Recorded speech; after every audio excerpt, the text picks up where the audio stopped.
यार इनकी जो पूरी लाइफ स्टोरी है, ठीक है, जैसे ये इस्लाम में आए और लास्ट तक जब इनका ठीक है वहां तक की शायद ये स्टोरी होगी, क्योंकि पूरी 40 मिनट की वीडियो है, ठीक है, तो शायद हाफ हाफ करके हम देखें। तो वीडियो को स्टार्ट करते हैं। हजरत उमर फारूक रज़ियल्लाहु ताला अन्हु ने जवाब में 2 खत भेजे, एक गवर्नर के नाम और एक दरियाए नील के नाम। दरियाए नील दरिया है, क्या दरिया भी खत पड़ता है? हुदैबिया के मौके पर हुजूर सल्लल्लाहु अलैहि वसल्लम ने सिर्फ इतना फरमा दिया था, 1400 सहाबा मक्का के लिए निकले हुजूर के साथ उम्रा करने के लिए। सुनो, उम्रा करने के लिए निकले, एहराम पहन करके निकले, लेकिन मक्का के काफिरों ने बीच रास्ते में रोक लिया, कहा तुम उम्रा नहीं जा सकते, नहीं जाओगे। हुजूर सल्लल्लाहु अलैहि वसल्लम को उन लोगों ने बीच रास्ते में रोक लिया। 35 किलोमीटर मक्का बाकी है, सोचो 450 किलोमीटर का फासला है मक्का मदीना। मदीने से जो चल करके साहबा आए हों, तकरीबन 400 किलोमीटर चले हों, और उनको करीब मक्का के आकर के कह दिया जाए अब तुम नहीं जा सकते, उम्रा नहीं कर सकते, उनकी हालत क्या होनी चाहिए? सहाबा जोश में थे, कहा या रसूल अल्लाह सल्लल्लाहु अलैहि वसल्लम इजाजत दें, हम इनके परखचे उड़ा दें। बदर भी हो चुकी थी, ओहद भी हो चुकी थी, खंदक भी हो चुकी थी, सारी जंगों में सहाबा ने अपने जौहर दिखा भी चुके थे। ये 6 हिजरी का मामला है, सन 6 हिजरी में हुदैबिया का मामला आया।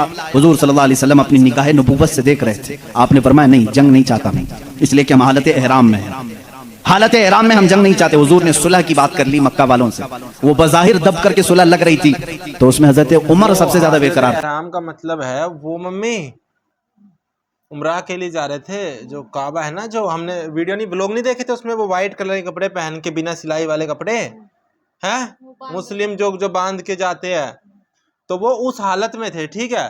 वे लोग वहां पे जा रहे थे, लेकिन रास्ते में दुश्मनों ने रोक लिया, जो मक्का वाले थे, बोले हम नहीं जाने देंगे और हमसे जंग करो। तो हुजूर ने कहा कि हम जंग नहीं कर सकते, क्योंकि हमने भैया कपड़े पहने हुए, हमने जंग वाले कपड़े थोड़े ना, हम जंग करने नहीं आए, हम उम्रा करने जा रहे हैं, ठीक है। तो उसकी बता रहे उस समय क्या हो रहा था, ठीक है, वो बातें क्या हो रही थी। सबसे ज्यादा बेकरार साहबा से वो बार बार पूछते थे क्या हम हक पर नहीं है, हमको जंग की इजाजत क्यों नहीं मिल रही है? ये मक्का वालों को हम बराबर बता देंगे, आज तो हम 1400 की तादाद में है, बदर में तो सिर्फ 313 थे, हुजूर क्यों नहीं इजाजत दे रहे हैं? हुजूर सल्लल्लाहु ताला अलैहि वसल्लम ने मना कर दिया, नहीं मैं सुलहनामा लिख रहा हूँ। हुजूर सल्लल्लाहु ताला अलैहि वसल्लम के पास हजरत उमर आए, हुजूर के बाजू पकड़ करके जोश में पूछने लगे, आका क्या हम हक पर नहीं हैं, क्यों आप इजाजत नहीं दे रहे हैं? हुजूर ने फरमाया उमर जो मैं देख रहा हूँ वो तुम नहीं देख रहे हो। हजरत उमर बेकरार थे, ये नाफरमानी नहीं, बेकरारी आपकी जो थी वो फर्दे जिहाद में थी। हुजूर सल्लल्लाहु अलैहि वसल्लम को कैसे कोई उम्रा से रोक सकता है, इस बात की बेकरारी थी।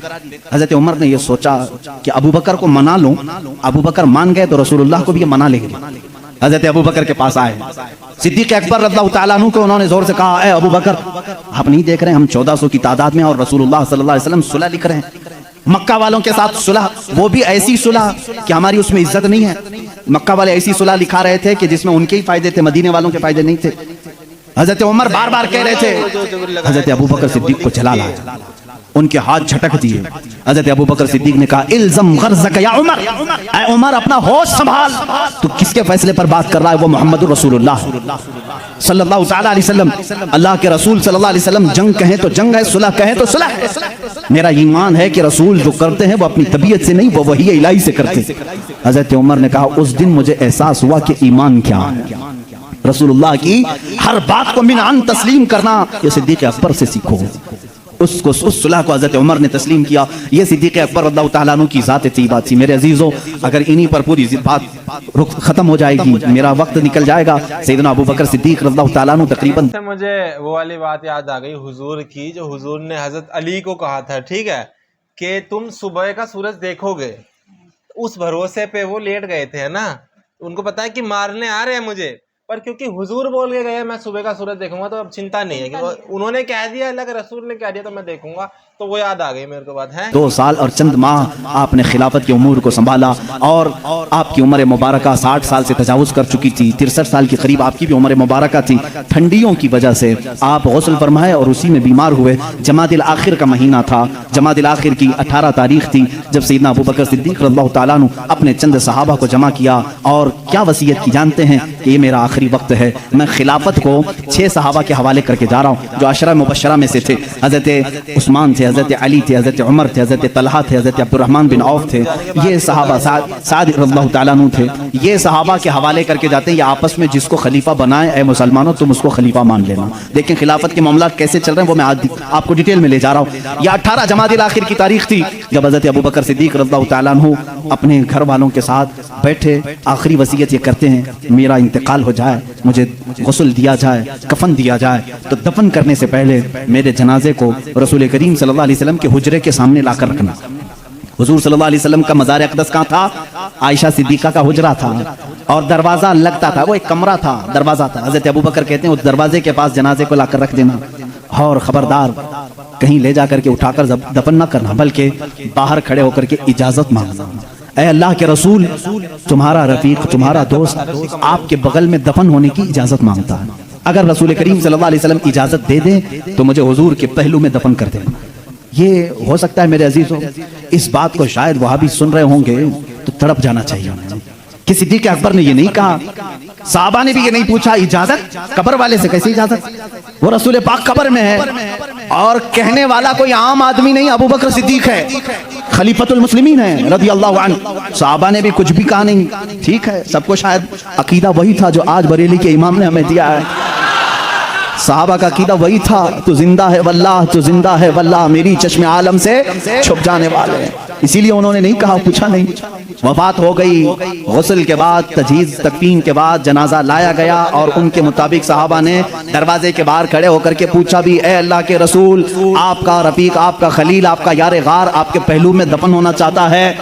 साहबा का अकीदा देखो, मुलाहिजा करो। उस वक्त फरमाते हैं साहबा बाहर थे, अचानक दरवाजे की चटखनी खुली, दरवाजा खुल गया, कब्र अथर से आवाज आई, अदखिलुल हबीब इलल हबीब, हबीब को हबीब के साथ दाखिल करो।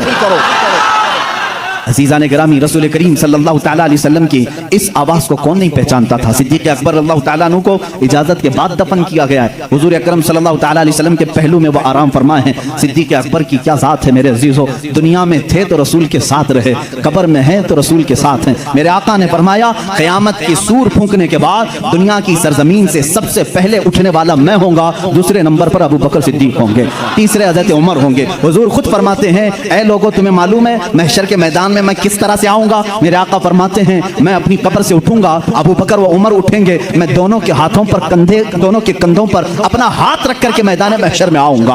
अल्लाह अल्लाह, वो जलवा कैसे होगा जब एक वजीर इस तरफ हो, दूसरा वजीर उस तरफ हो, बादशाह हिकमत बीच में हो। वो क़यामत के दिन है। इसीलिए मेरे अजीजों, रसूल करीम सल्लल्लाहु तआला अलैहि वसल्लम की बादशाहत आज भी है या नहीं? बादशाह किसको तस्लीम करते हो? बादशाह किसको मानते हो? रसूल करीम सल्लल्लाहु अलैहि वसल्लम को। एक मुहक्किक ने बड़े अच्छे अंदाज में मुझसे एक बात कही थी कि दुनिया का निजाम है कि जब बादशाह कुर्सी पे होता है तो वजीर उसके पहलू में होते हैं। वजीर इधर है, इधर कोई वजीर बैठा है। बादशाह जब उठ के चला गया तो वजीर भी चले जाते हैं, वजीरों की कुर्सियां भी खाली होती। बादशाह जब तक बैठा है वजीर भी बैठे हुए हैं। जब तक बादशाह कुर्सी पर है वजीर भी हैं। वजीरों का अगल बगल होना भी इस बात की अलामत है कि निजाम सल्तनत चल रहा है, निजाम सल्तनत चल रहा है। ऐ लोगों, तुम किस खाम ख्याली में हो? क्यों किसी की जय विजय पुकारते हो? क्यों किसी को बादशाह तस्लीम करते हो? अल्लाह के हबीब मोहम्मद रसूलुल्लाह सल्लल्लाहु अलैहि वसल्लम दुनिया में जब थे तब वो शाह थे, वो बादशाह थे। अपनी कब्र अथर में जब गए तो एक पहलू में सिद्दीक़ अकबर लेटे हैं और आगे के पहलू में उमर फारूक लेटे हैं। ये इस बात की अलामत है वजीर अब भी अगल बगल हैं और बादशाह अपनी कुर्सी बादशाहत पर कायम है। वो जिंदा है वल्लाह, तू जिंदा है वल्लाह, मेरी चश्मे आलम से छुप जाने वाले। जब तक ये कब्रों का मंजर कायम रहेगा समझना रसूलुल्लाह की बादशाहत कायम रहेगी। आई नई हुकूमत, सिक्का नया चलेगा, आलम में रंग बदला, सुबह शबे विलादत बुझ गई जिसके आगे सभी मशालें, शम्मा वो लेकर आया हमारा नबी। मेरे अजीजों, उस नबी का दौर खत्म नहीं हुआ, उस नबी का दौर अब भी बाकी है, उस नबी का दौर अब भी बाकी है। रसूल करीम सल्लल्लाहु अलैहि वसल्लम के जानिसार सहाबा सिद्दीक़ अकबर अल्लाह तआला अन्हु की वफात के बाद जो सहाबा मौजूद थे उन्होंने मशवरे से, जो 6 सहाबा थे, मशवरे से बिल इत्तेफाक सैयदना उमर इब्न खत्ताब रज़ियल्लाहु तआला अन्हु के हाथ में बैत कर ली। ये जमादिल आखिर का महीना था, 13वीं हिजरी थी। यहाँ से हज़रत उमर फारूक ने निज़ामे खिलाफत को संभाला। आपका दौर इतना सुनहरा है, इतना सुनहरा है। वो उमर जिसके आदा पे शहदा सकर, इज़्ज़ो शान अदालत पे लाखों सलाम। अज़ीज़ान गिरामी, उस उमर की हम बात करने चले हैं जिसके मुतालिक मेरे नबी ने खुद फरमाया, जिस रास्ते से उमर चलते हैं शैतान उस रास्ते पे नहीं आता है। जहाँ तक उमर की खुशबू जाती है शैतान उससे दूर भागता है। लौकान बादी नबिय्यन लकाना उमर इब्न खत्ताब। हुजूर सल्लल्लाहु अलैहि वसल्लम फरमाते हैं अगर मेरे बाद कोई नबी हो सकता तो उमर इब्न खत्ताब होते, लेकिन मैं खातमुन नबिय्यीन हूँ, मेरे बाद कोई नबी नहीं आ सकता। इसलिए कि उमर फारूक रज़ियल्लाहु तआला अन्हु की ज़ुबान पाक ऐसे मशवरे होते थे। कई मरतबा का मामला ऐसा है, लोग अलग अलग मशवरे देते, हज़रत उमर जो मशवरा देते थे उसी के मुताबिक कुरान की आयत आ जाती थी। अल मुवाफ़िक़ु रअयिही लिल वही वल किताब, आपका लक़ब दिया गया। पर्दे के मामला जो आए औरतों पर, ये हज़रत उमर के मशवरे से आए। अजान देने के जो अल्फाज हैं ये हज़रत उमर के मशवरे से हैं। ये तमाम मामलात में हज़रत उमर ने खुद मशवरा दिया था और अल्लाह ने हुक्म भी वैसे ही नाजिल फरमाया। और हदीस में ये मिलता है कि उमर की जुबान पर अल्लाह के कलमे होते हैं। अल्लाह रब्बुल इज़्ज़त की जो सदाकत है, जो हक़ानियत है, हज़रत उमर फारूक की जुबान पर कायम होती। सैयदना उमर फारूक रज़ियल्लाहु तआला अन्हु ने 10 साल खिलाफत के इस निज़ाम को संभाला। कितने? 10 साल। लेकिन आपका निज़ाम ऐसा था, आज पूरी दुनिया में लाखों उमर होंगे, लेकिन सिर्फ अगर आप उमर कहोगे तो जहन पहले उमर इब्न खत्ताब की तरफ जाएगा। लाखों उमर आए गए उसके बाद, लेकिन सिर्फ अगर उमर कहोगे या उमर फारूक कहोगे, किसी का जहन दूसरे उमर की तरफ नहीं जाता, उसी रसूल की उमर की तरफ जाता है।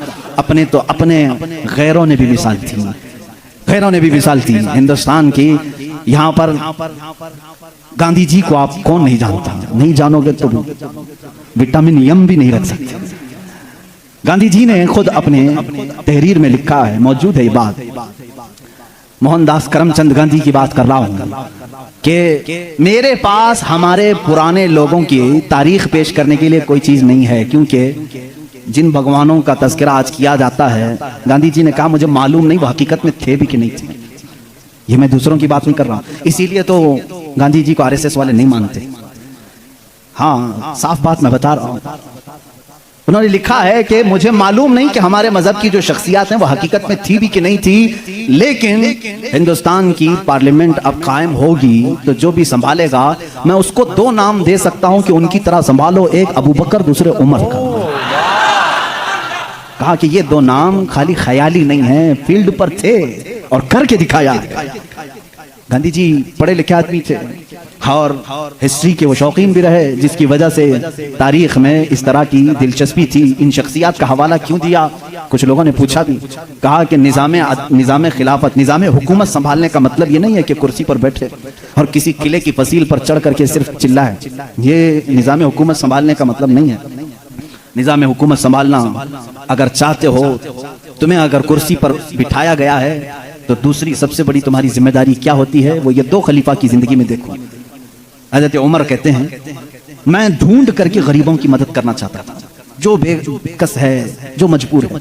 मुझे मदीने में एक बूढ़ी ऐसी मिली जिसका कोई नहीं था, वो गरीब भी थी, लाचार थी। हज़रत उमर कहते हैं मैंने सोचा इस बूढ़ी की खिदमत करूंगा इसके घर में जा करके, लेकिन किसी को पता ना चले।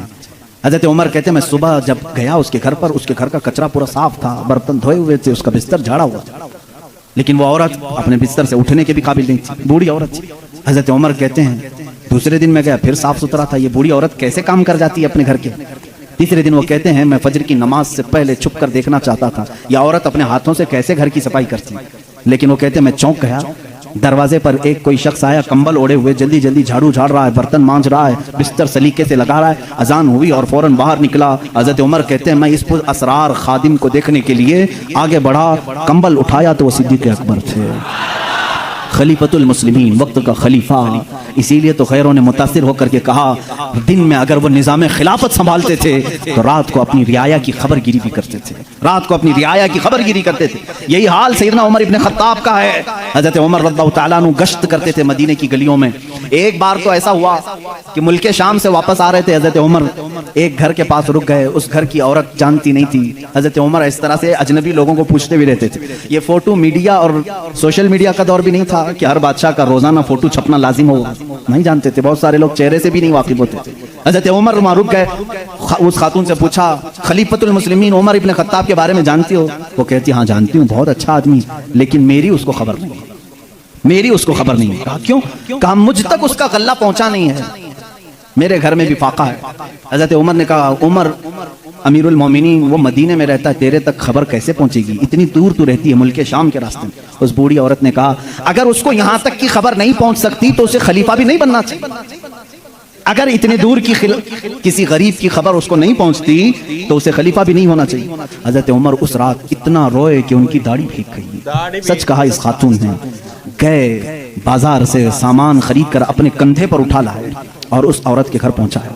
एक घर मदीने का ऐसा भी आपने देखा जहां रात को औरत अपने बच्चों को थपक कर सुलाती थी और हांडी में कुछ जल रहा होता था, आग लगी है, हांडी में पकने की आवाज आती। हजरत उमर देख रहे थे, आवाज सुन रहे थे, बच्चों को माँ कह रही सो जाओ सो जाओ, बच्चे कह रहे माँ तो रोजाना यही बोल के सुलाती है, 2 दिन से पक रहा है, कब पकता है, हम रात को भूखे सो जाते। हजरत उमर दस्तक देते हैं, उस घर वाली से पूछते हैं क्या मामला है। कहा घर में कुछ भी नहीं। फिर ये हांडी में क्या है। कहा पानी और पत्थर रखे हूँ बच्चों को बहलाने के लिए कि इसी आस में सो जाएंगे। हजरत उमर रज़ियल्लाहु ताला अन्हु फरमाते हैं मुझे इसकी खबर नहीं हुई। बैतुल माल में गए, पूरा थैला उठाया आटम का, अनाज का, अपने कंधे पर लेकर निकले। उनके गुलाम ने कहा ये हमें दे दें, हम लेकर चलते हैं। सख्ती से कहा क़यामत के दिन क्या तू मेरे अमाल का बोझ उठा पाएगा, मुझे उठाने दे। लेकर क्या है, नकाब बांधे हुए थे अपने चेहरे पर। उस खातून से कहा मैं रोटियां पकाता हूँ। घर में दाखिल होकर आटा गूंधा, रोटियां पकाई, बच्चों को जगाया, उनका मुंह धोया, हर रोटियां उन्हें परोसने लगे। वो खातून की आंखों में आंसू आ गए। कहा तुझ जैसा फरिश्ता अल्लाह ने उतारा है, मेरे घर कई दिनों के बाद ग़िज़ा आई है। उस खातून से हजरत उमर ने पूछा उमर के बारे में तुम्हारा क्या ख्याल है, उमर के बारे में तुम्हारा क्या ख्याल है। वो कहती है बहुत नेक है, खलीफा रसूल है, लेकिन क्या करूं मुझ जैसी गरीब की फरियाद शायद उस तक नहीं पहुंची। अगर मेरे बच्चे भूखे मर गए तो मैं क़यामत के दिन ये शिकायत जरूर करूंगा। हजरत उमर हिचकियां लग गई, जोर से हिचकियां आ गई हजरत उमर को। वो खातून कहने लगी मेरे भाई तुझे क्यों इस बात का खौफ है, तुझे क्यों इस बात का डर है, तू क्यों रो रहा है। हजरत उमर जिनकी आंखें लाल हो चुकी थी, गम की वजह से बदन पे कपकपी थी, नकाब हटाया। उस खातून को कहा उमर इब्ने खत्ताब मैं ही। वो खातून मचल गई और कहा ऐ रब्बे जुल जलाल तू गवाह हो जा, मैं उमर की यहाँ पर भी गवाही देता हूँ और क़यामत के दिन भी गवाही दूंगी कि अगर किसी गरीब की खबरगिरी कोई कर सकता है तो वो उमर इब्ने खत्ताब है।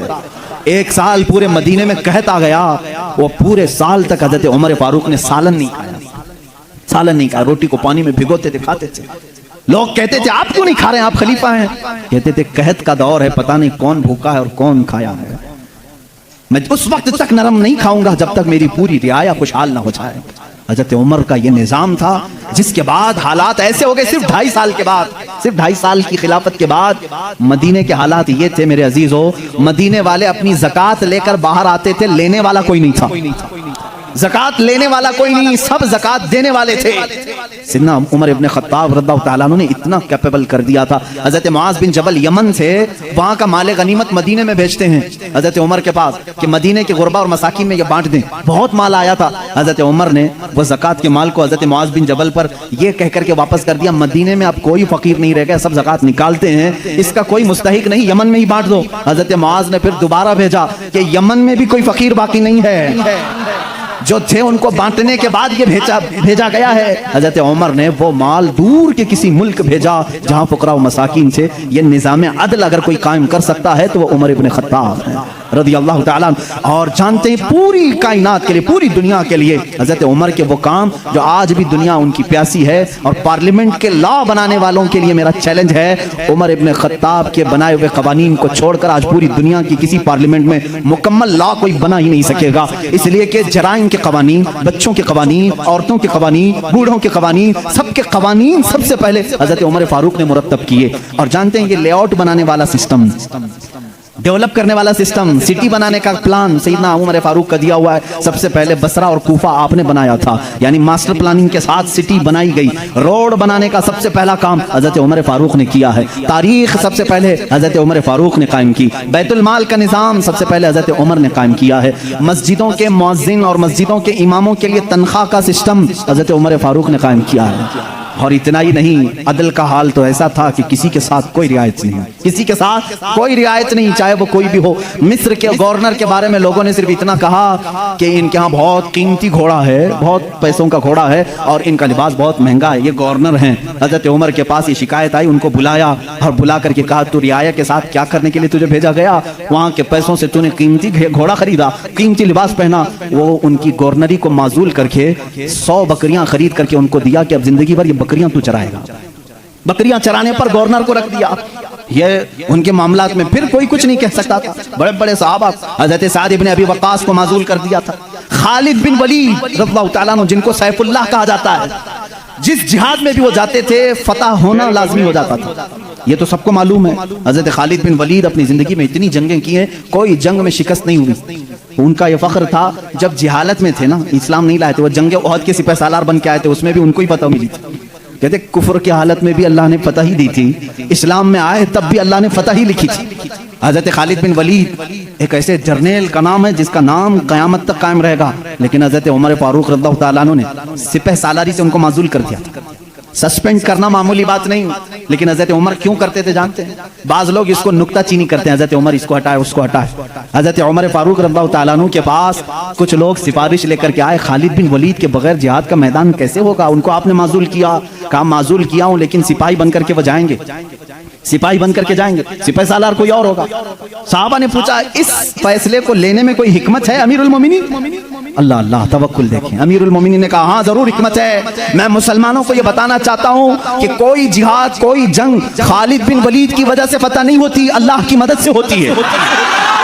सारे लोग ये डिपेंड होकर के ना बैठ जाएं कि इसी की वजह से होती है। मैं इस उसूल को तोड़ना चाहता हूं, फतह जो मिलती है वो अल्लाह की तरफ से होती है। ये यकीन देना था, बस इसलिए मैंने माजूल किया है। और यकीन तवक्कुल ऐसा हजरत उमर फारूक रज़ियल्लाहु ताला अन्हु का किताबों में लिखा है, मिस्र के गवर्नर उन्होंने एक बुरी रस्म के मुतालिक खत लिख करके भेजा। दरियाए नील सूख जाता था हर साल, वहां के लोग अपनी 16 साल की एक नौजवान लड़की को ज़बह करते, उसकी बलि चढ़ाते थे और खून जो है दरिया नील में बहाते। उनका अकीदा था बलि देने के बाद फिर दरिया जोश मारकर ऊपर आ जाता था, हर साल ऐसा होता था। उन्होंने जब इस्लामी हुकूमत वहां आ गई तो लोगों ने वहां के गवर्नर से, जो मुसलमान थे सहाबी थे, उनसे पूछा हर साल हमारा मामूल है, इस साल भी आप इजाजत दें, जुलूस निकालेंगे, एक लड़की को ज़बह करेंगे, उसका खून डालेंगे। उन्होंने कहा मैं तो ये काम नहीं करूंगा, और अगर ऐसा है तो देखा जाएगा। वो खामोश रहे। दरिया नील हकीकत में सूख गया, पानी नीचे चला गया, लड़की की बलि नहीं दी। तो याद रखना शैतान इस तरह की हरकतें तुम्हें करके दिखाएगा ताकि तुम्हारा अकीदा खराब हो जाए। उस गवर्नर ने हजरत उमर के पास खत लिखा कि इसका क्या करूं, ये कैसे हल निकालूं। हजरत उमर फारूक रज़ियल्लाहु ताला अन्हु ने जवाब में 2 खत भेजे, एक गवर्नर के नाम और एक दरिया नील के नाम। दरिया नील दरिया है, क्या दरिया भी खत पढ़ता है? दरिया भी बातचीत करता है। हाँ, रसूल के गुलामों के साथ हर चीज बातचीत करती है, हर चीज बातचीत करती है। हजरत उमर ने एक खत गवर्नर के नाम पर लिखा, तुम फिक्र मत करो, तुम अपने काम पर बाकी रहो, रसूलुल्लाह की शरीयत का निफाज कायम रहे। और रही बात दरिया जो सूखता है, मैं इसको लेटर लिख रहा हूँ। इसको खत लिखा क्या, बिस्मिल्लाहिर्रहमानिर्रहीम, ऐ नील, यह खत उमर इब्ने खत्ताब रसूलुल्लाह के खलीफा की तरफ से दरिया नील के लिए। मैं कहता हूँ ऐ नील, अगर तू अपनी मर्जी से बहता है तो हमें तेरे पानी की जरूरत नहीं, और अगर तू अल्लाह के हुक्म से बहता है तो उमर इब्ने खत्ताब रसूल की खिलाफत को जो कायम किया है, हुक्म देता है कि अल्लाह के हुक्म से जारी हो जा। इतना लिखा और कहा ये दरिया नील को देना और ये मिस्र के गवर्नर को देना।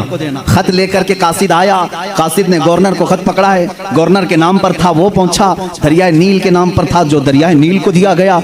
उस वक्त मौजूद मिस्र के सारे लोग शाहिद हैं, उसी वक्त दरिया नील का पानी जोश मारकर 16 गज ऊपर आ चुका था। आज तक दरिया नील दोबारा कभी नहीं सूखा, 14 सदियां गुजर गई। मैं खुद दरिया नील की कश्ती की सवारी कर चुका हूं। मिस्र में 5-5 साल तक काहिरा में पानी बरसता नहीं, बारिश नहीं आती। 5 साल, तकरीबन 4 साल तक रहे, एक दिन भी बारिश नहीं देखी। 5-5 साल तक बारिश नहीं आती, लेकिन दरिया नील में जाओ तो लबालब भरा रहता है। ऐसा लगता है कि खत का असर आज भी बाकी है। रसूलुल्लाह के गुलामों की हुकूमत हर शय पर कायम है, हर शय पर कायम है। अल्लाह के नबी सल्लल्लाहु अलैहि वसल्लम के इन खुलफा ने पूरी दुनिया पर हुकूमत की, क्यों ना हुकूमत करें? इसलिए कि ये ताबे थे अल्लाह उसके रसूल के। तो अल्लाह ने ये वादा किया है, इन तंसुरुल्लाह यंसुरकुम, अगर तुम अल्लाह के दीन की मदद में लगे रहो, अल्लाह पूरी कायनात को तुम्हारी मदद में लगा जाएगा। तो हजरत उमर की हमने जो सीरीज देखी थी और उसके बारे में उन्होंने काफ़ी कुछ बता रखा, और हमने वो सीरीज पूरी देखी थी ना, शायद हमने पूरी सीरीज देखी थी। उसमें कितना दुख दिखा रखा था, उन्होंने कितना संघर्ष किया था। और वो जैसे लोग सारे भूखे प्यासे थे, वो खुद भी सोच रहे थे कि जैसे मेरे एरिया के लोग हैं, एरिया के बारे में क्या बोलते हैं, देश के, जैसे मेरे देश के लोग रह रहे हैं भूखे प्यासे, तो मैं कैसे खा सकता हूँ अच्छा अच्छा खाना पीना। तो वो भी उनके जैसा ही खाना खा रहे थे, और सबके घर जाके देख भी रहे थे। वो छोटे छोटे बच्चे दिखा रहे थे, वो रो रहे थे, उनको खाना नहीं था। तो वो अपना अपना खाना भी उन बच्चों को दे के आए थे उस टाइम पे। तो काफ़ी कुछ दिखाया था उन्होंने, कितने अच्छे से समझाया। अच्छे खलीफा बने वो कि लोगों के हर दुख दर्द में उनके साथ थे और लोगों के घर रात में भी छुप छुप के गलियों में जाके देखते थे और पूछते थे, परखते थे लोगों को कि भाई, मतलब एक अम्मा से जाके पूछा, भाई तुम उसको जानते हो? उसने कहा नहीं। वो बोला वो तो बहुत दूर बैठा, तो ये कैसे पता होगा? बोले तो उसको बनना ही नहीं चाहिए था ना। तो मतलब बोला उसको बड़ा दुख होया, वो बेचारा पूरी रात रोया। उसको नहीं, हाँ उसने हाँ, बूढ़ी ने बोला, बूढ़ी जो औरत थी उसने बोला कि मैं आखिरत में अल्लाह से शिकायत करूंगी। शिकायत तब वो करूंगी। रो रो के दाढ़ी भीग तो गई। मतलब उसे ये फील हुआ कि मेरे बंदे इतने दुखी हैं और मेरे को खबर नहीं थी। उसको राशन ला के दिया और ऐसे ही कई घरों में कई जगह उसने पूछा। अंत में इतना दुख मनाया ना, इतना अच्छा खलीफा था, इतना दुख मनाया कि सारे लोग खाना खाएंगे जो वही मैं खाऊंगा। मैं राजा हूँ तो ये नहीं है कि मैं अच्छा खाऊंगा और वो राजा नहीं, भूखे रहेंगे। खलीफा। हाँ, मैं खलीफा हूँ, तो ये नहीं है कि मैं ऐशो आराम की ज़िंदगी जीऊँगा। जैसे कि आज के समय में तो कोई प्रधानमंत्री बन जाए तो सिर्फ अपना अपना ही सोचेगा, किसको कौन देखता है। आते भी नहीं है, एक बार नेता बनने के बाद दोबारा कोई आता भी नहीं शक्ल दिखाने। और यहाँ तो ये कितने अच्छे थे। मम्मी वो ना जब खलीफा बने ना या उससे पहले वो बहुत स्ट्रिक्ट खलीफा थे। उनसे मतलब लोग डरते थे कि जैसे खुसर होता है ना एक टाइप में कि बहुत वो रहने वाले हैं, ऐसे वो थे। जब वो खलीफा बने तभी भी लोग शायद उनसे डरते हो गए कि भाई अगर हमसे कुछ गलती हो गई या कुछ वो हो गया तो हमको कहीं कुछ सजा ना दे दे। लेकिन दिल के बहुत वो थे वो हैं। जैसे कि कितना बुरा लगा कि बूढ़ी औरत ने कहा कि मैं आखिरत में शिकायत, तो उनको फील हुआ अंदर से। और ऐसा ही होना चाहिए, एक लीडर को ऐसे ही होना चाहिए। वो महात्मा गांधी ने भी उन्हीं की दोनों जो खलीफा है उन्हीं की मिसाल दी। क्योंकि सेम, शायद सेम तो नहीं बोलेगा लेकिन ऐसे हालात थे जब इंडिया जब आजाद हुआ। इंडिया जब हिंदुस्तान जब आजाद हुआ, ठीक है, उस समय भी ऐसे ही हालात थे। सब कुछ बिखरा हुआ है। वो जो जवाहरलाल नेहरू है वो है, उनके ऊपर भी कितना प्रेशर होगा, है ना। एक बिल्कुल स्टार्टिंग से स्टार्ट करना है एक मुल्क को, है ना, तो बहुत मुश्किल समय होता है। तो उन्होंने वहां से मिसाल दी होगी क्योंकि उनके सामने भी यही मुश्किल आई थी ना। पूरा देख के महात्मा गांधी ने भी ऐसे बोला हुआ है। तो बाकी सेकंड पार्ट देखते हैं।